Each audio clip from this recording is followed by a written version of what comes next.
beautiful tune. Give it up for Miss Michelle Muldoons!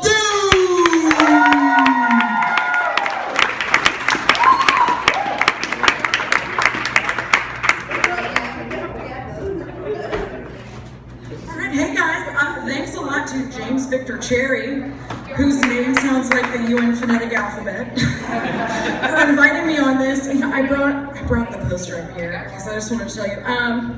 There's Josh Wagner, who we just saw. Way to go, Josh. James Victor Cherry, Moody Malavi, and then Rodney Allen Wiggins, and then there's Michelle Muldoon, that's me. And one of these things is not like the other. One of these things just doesn't belong. So thanks for inviting a lady to come do some comedy. Yeah. All right. So I'm going to start out with a bit of an impression. Okay. All right. Don't fuck it up. My name is Oprah Winfrey, and I love bread. You guys, that is my favorite commercial right now. It is my favorite commercial because she says it like she's saying something controversial. Like, oh, she may as well be saying, like, my name is Oprah Winfrey and I don't support drop-kicking puppies. Or, my name is Oprah Winfrey and I hate Comcast. Like everybody, that's right. See, I am convinced that if Comcast were to no longer exist, then world peace would be achieved. Like the second that Comcast was no more, like ISIS would be like, oh man, you guys, turns out I was just really frustrated with my download speeds. I'm so sorry. As you were. Sorry about that. Anyway, so my boyfriend thinks I'm obsessed with reality TV. And this all kind of came to a head at dinner the other night when, you know what, I'm just gonna tell you what happened. So we went to dinner and I was deciding between a couple of things and the waitress comes up and asks what we wanted to order and I was like, 2 beautiful entrees stand before me. But only one can go on toward becoming Michelle's next top dinner.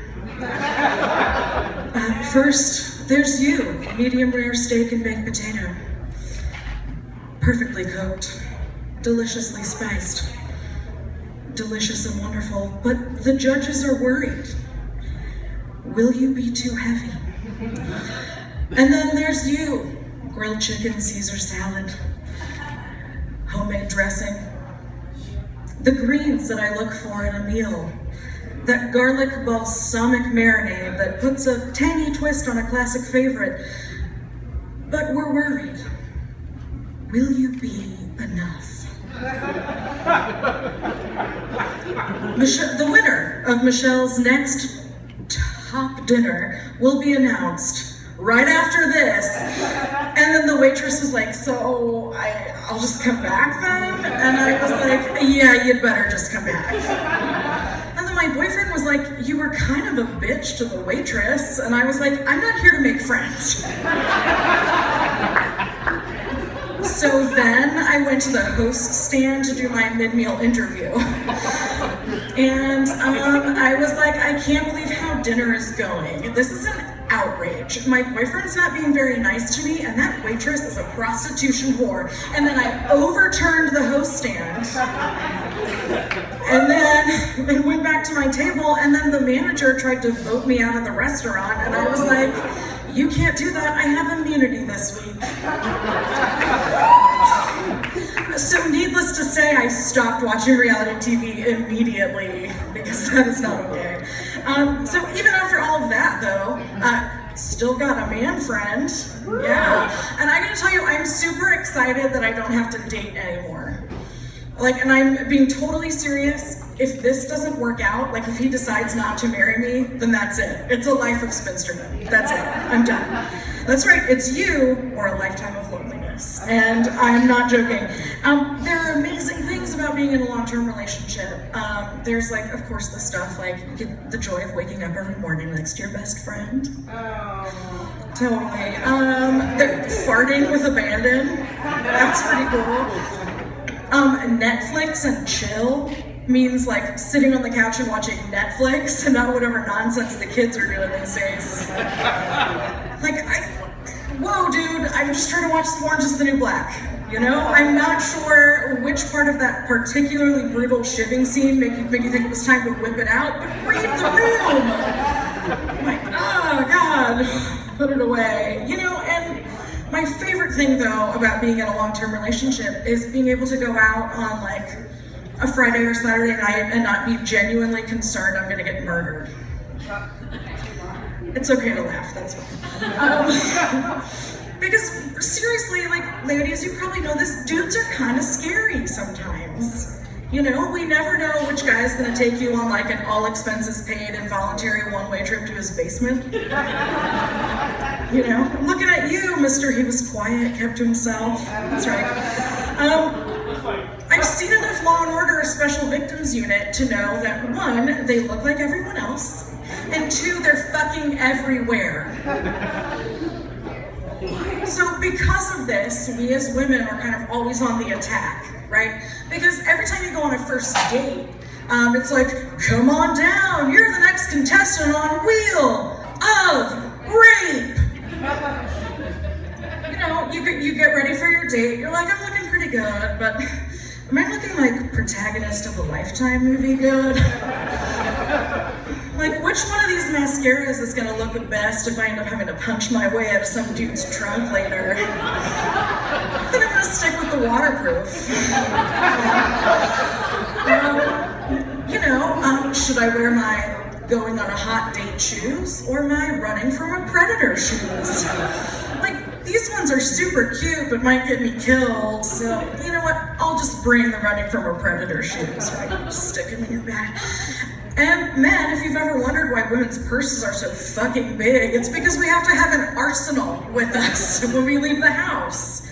So you've got your aforementioned running from a predator shoes, your pepper spray taser combo. It's pink and sparkly, so you know it's for ladies. You got your rape whistle, which is, you know what that's for. The air horn for when your rape whistle gets ignored because people are assholes. Yeah, no, somebody's like, yes, that's a real thing that happens. That's not funny at all. And then your keys, because as men, you may not know, like keys are a weapon now. There's whole swaths of women running around in the dark. We've got our keys coming out from between our fingers, like some sort of fucking low rent deranged Wolverine, right? There's just like just a trail of dudes I stabbed to death with the key to my Camry, just snickety swing.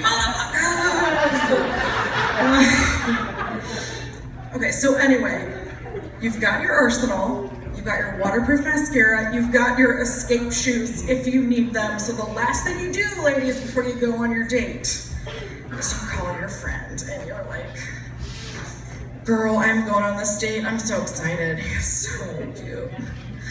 He's like, he's a 6'1", kind of medium build. He's got these green eyes that you could just get lost in. He has a tattoo on his right bicep, a scar above his left eyebrow. What's that? No, his left, yes. He drives a gray Nissan Sentra with Tennessee plates. That's 257 JVC, that's James Victor Cherry.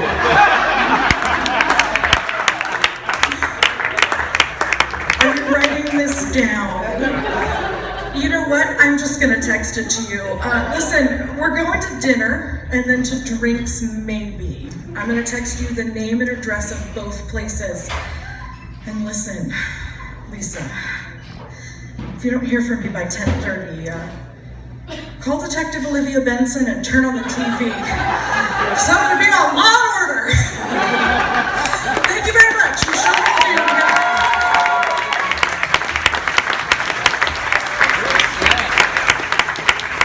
Michelle Muldoon, guys. Keep it going for her.